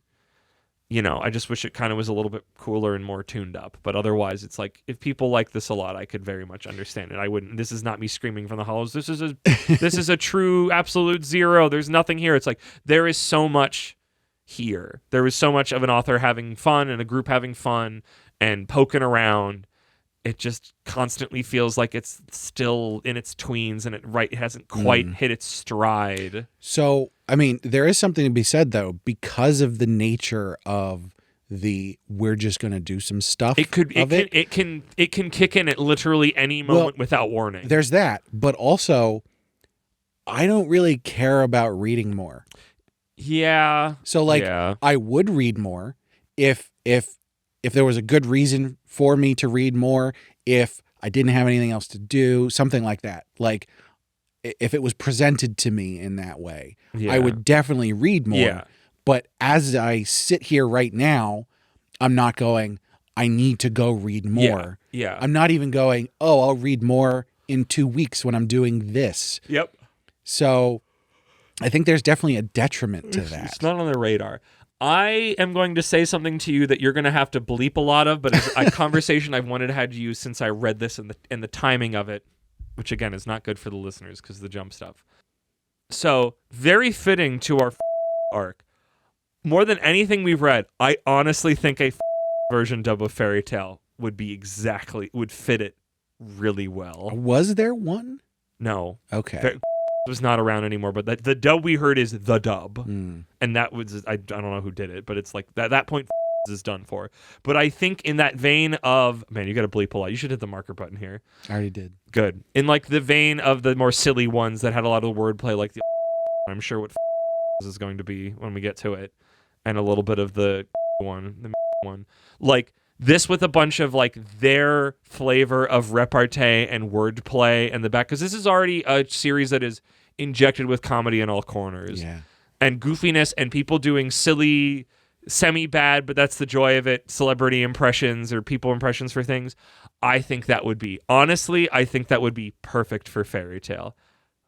What do I make sense? Do you agree? How do you feel? Although mostly I'm just thinking about how that whole thing's just gonna be like beep beep beep. I know. That was beep, like that was thinking about that, having that conversation, and I'm going, you're going to have to beep all this, and it's going to be useless to the listeners. But I needed to talk to you about it on tape. Listener, come back in about a month and listen to this again, and you'll be like, oh, that's what they were talking about.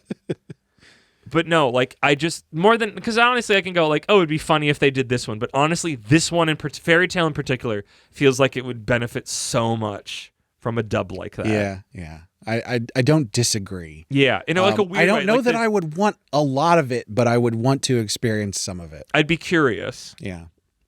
To see, and maybe I think now having had that conversation, it's that flavor is that extra little flavor packet that I feel like I'm missing. Mm-hmm. And again, don't know if that's the series, don't know if that's the localizer. Don't know. Can't do no finger pointing.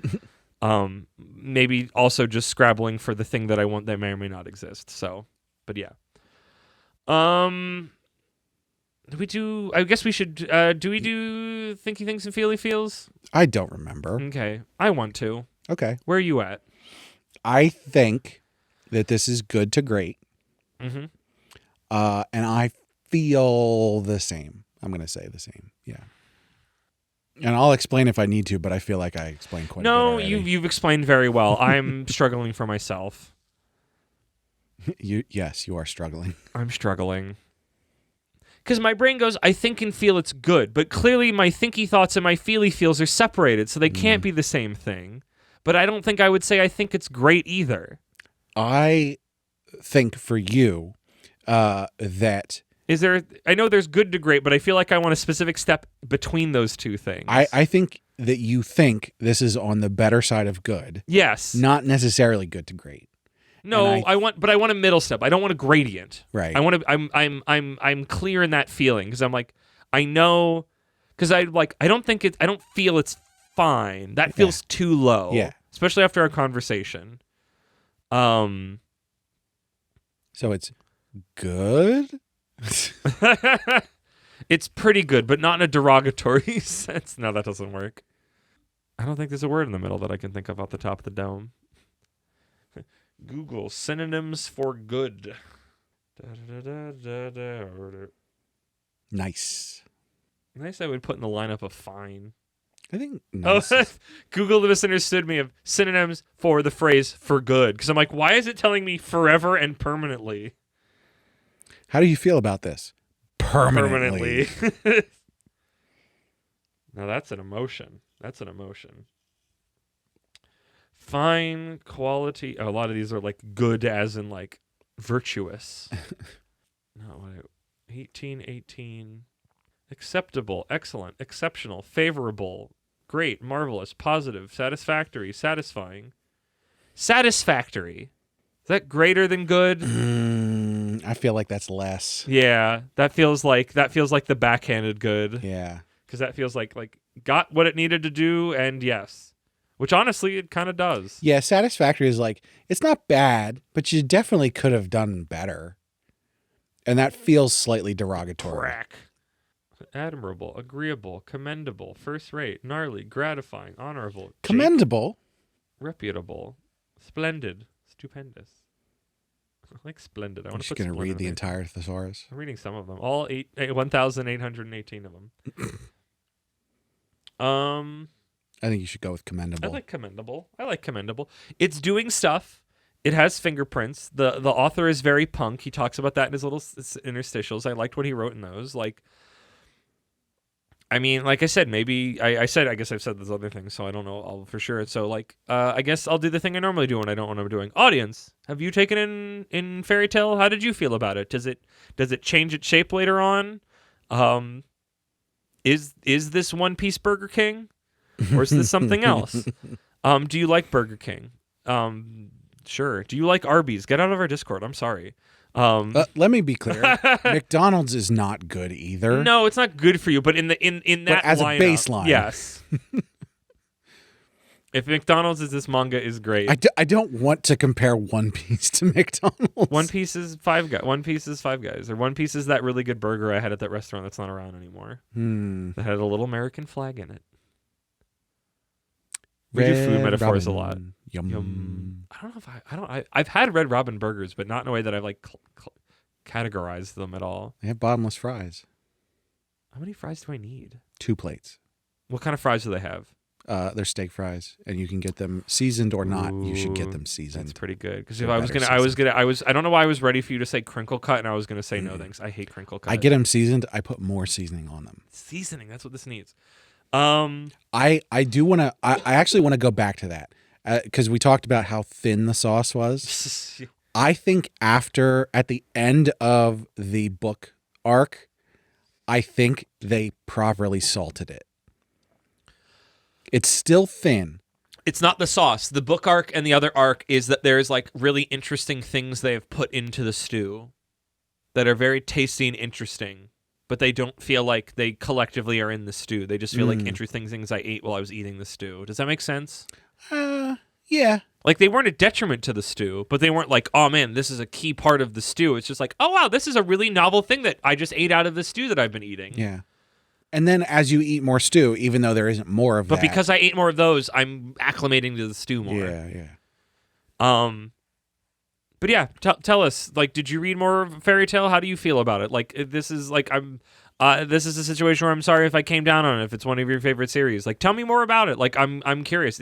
Again, I came into this, I think, and maybe with time it'll help. It's like, I came into this both before I was reading it and during the start of reading it, very excited about it. And I think my expectations were higher than what it was giving, and that shot me in the foot. I definitely think this is something that you can recommend to a lot of people. Yes, I would say this is I would not say this is a starter, or maybe it is a good starter because you have less context. Oh. But I feel like this is somehow a little bit built on I don't think knowing this should be tropes. your first. No. It can be near the beginning. I don't think it should be the first. Yeah. It's not a first one, but I would say it's more approachable than that whole old thing that I had of entry level. It's like Jujutsu Kaisen is not an entry level series. I would say Naruto is a much better first than this. Yep. Naruto, One Piece, Bleach, maybe. Bleach. All of our mag dumps, I guess. I would say Bleach is a solid second. Yep. I guess you're right. You're right. And then I would say this is like third, fourth, fifth, somewhere in there. I could see that. See that. Read this before you read One Piece. I mean, or read Black Frieren Clover. first, but like as far as shonen battlers, yeah, the show, yeah, of course, duh. This is the lineup order. So what? So somewhere on the horizon of Mag Dump, we have Kagurabachi. Oh my God, what are we gonna do next? Do we have anything else that kind of finishes that Shonen Jump, Shonen-y Swords arc? Yeah, that's a good point. Let's do something completely different. I mean, that's what Fairy Tail was. Do we want to try to find another series that we've never read that we want to put a dent in? Yeah, but I want to go sort of off the rails. Like we've been very shonen. It's shonen battlers is what we've been doing. And I'd like to try something different. And I'm not sure what that is. Maybe the next one's going to be a surprise. I think it's gonna be a surprise to you and us both, listener. Yeah. We're gonna figure it out. We're not gonna tell you beforehand this time, like we called our shot last time, and Brad and I will conspiratorially giggle about it and bleep it out a future episode when we figure it out, I'm sure. So who knows? It could be a recommendation from someone on the Discord. Also true. Who knows? Well, you'll have to tune in and find out. As I say at the end of every episode, you got to listen to all the podcasts on the feed to catch it. And speaking of, Brad, cast your magic that says the credits. Take out your key to summon the guy who says the credits. Of course I know him. He's me. He's me. Oh wait, that was the last episode. So was the thin sauce, if memory serves. Well, we want to hear from you. We do. So I want you to go on our website. It's animepodcasterreincarnation.com. And there is a link up at the top. It says social links. I want you to click on that. But you can also go to the website to read articles. Just very recently, Ben wrote an article about Odor of the Flame, which recently ended in Shonen Jump. And the best way to know when Ben writes articles is to join our Discord.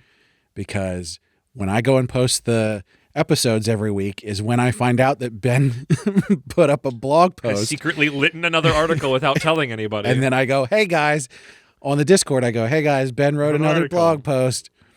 But if you go to that social links page, you'll see there's a big old Discord box. I think it shows you who's online right now. Wow. You click on that, you join our Discord.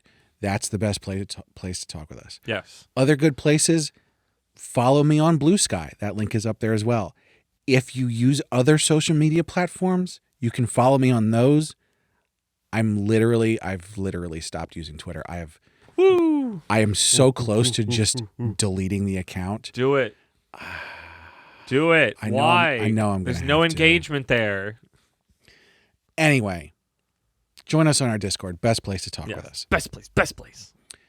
But you can also find a link up there to our Patreon.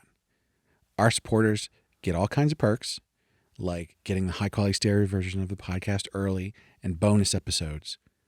So go ahead and check that out. But of course, we love our patrons. Yes. And so we have to shout them out. Yes, we do. So, first and foremost, the most famous in all the land, we have the most renowned, our crown prince, Slimy Okra. Slimy Okra. Well, we don't do. I guess we don't do the. Do we do it every time? I don't think we do the music for these. Oh, for mag dumps? Yeah. Yeah. No, I just want to think about another King of the Hill thing. All I can think of is I did watch a lot of it. I'm just all thinking of all the YouTube poops of it. Slimy Robodale. Ochre is the crown prince of propane and propane Yeah. accessories. I did not have sex with that debutante. That's a YouTube poop line. That's not real. That didn't I would happen. tell you, Slimy Ochre is dang old manga. Dang old fairy tale manga. At our noble tier, Would it surprise you to find out that he's not Dale? What's his name? Boomhauer was like secretly a weeb and you just never knew it. that wouldn't surprise me at Yeah. I want the episode where Boomhauer shows Dale. all. At our noble tier, Mhm. we have our marquee, Sir Cake Dwarf. Thank you, Sir Cake Dwarf.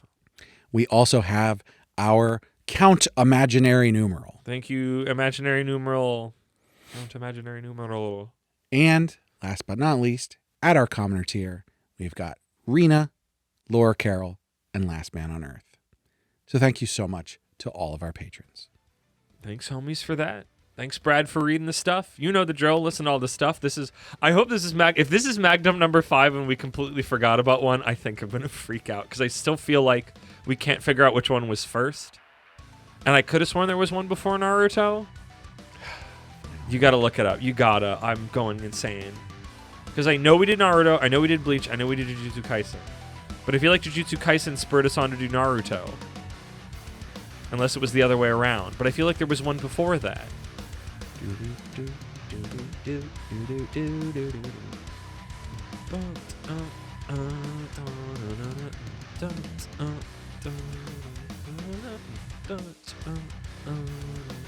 Naruto was first. Okay, then Naruto was first. Then Naruto Jujutsu Kaisen, then and Bleach. And now Fairy Tail, and then who knows what's next. Not Kagurabachi. Kagurabachi at some point in the future. Hopefully this year. But not next. Something not Maybe Shonen at the end Battler. of this year. Maybe not necessarily not Shonen, but not for certain Shonen. Something. I just don't know what yet. That's a problem for later. Figure that out. Future us. This is a problem solved by future us. That isn't right now. But yeah, how do I end these shows? Well, hopefully not by getting stabbed in the back. Just a look. It's in a book. Fairy tale time. Fairy tale time.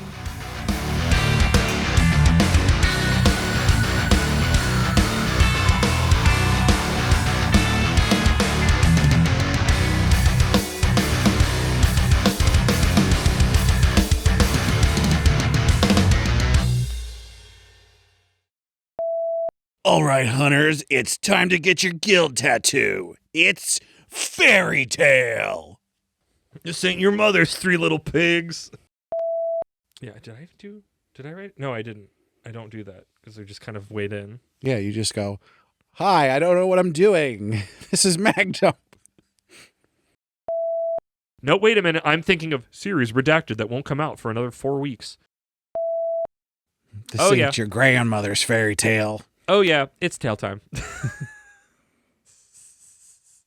Dun, dun, dun, through thick and thin is another tailspin.